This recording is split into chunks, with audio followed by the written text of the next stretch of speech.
नमस्कार मित्रांनो, तर स्वागत आहे आज आपल्या एका नवीन अशा एका व्हिडिओमध्ये. तर ऊसाबद्दलचा हा व्हिडिओ आहे मित्रांनो. तर आपल्या शेतामध्ये जी ऊस लावण केलेली आहे आपण, तर त्याला जवळपास आता महिना बी नाही झालेला, आणखीन एक महिना व्हायला एक 5-6 दिवस आहेत, 20-25 दिवस झाले. तर त्याला आपण पहिली ड्रिंचिंग केली होती, पहिली आळवणी.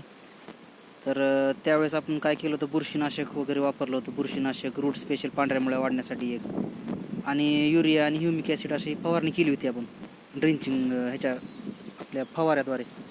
हे आपला फवारा. तर आज आपण त्याच्यानंतरच्या 10 दिवसांनी दुसरी आळवणी करत आहोत. तर दुसरी आळवणी करण्यासाठी आपण दुसरी आळवणी करण्यापूर्वी आपण बघू शकता ऊस कसा आहे आपला. हे बघा, पहिल्या आळवणीचा.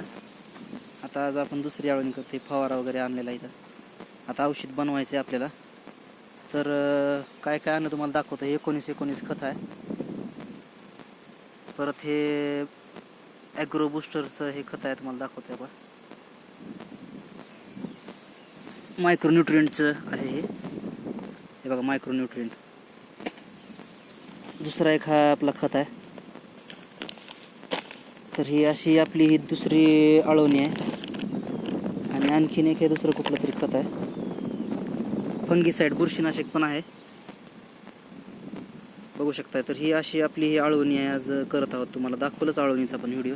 तर तुम्हाला व्हिडिओ कसे वाटतात ते कमेंटद्वारे सांगा, आणि असंच सपोर्ट करत राहा, आणि चॅनलला सबस्क्राईब करा, फॉलो करायला विसरू नका. धन्यवाद.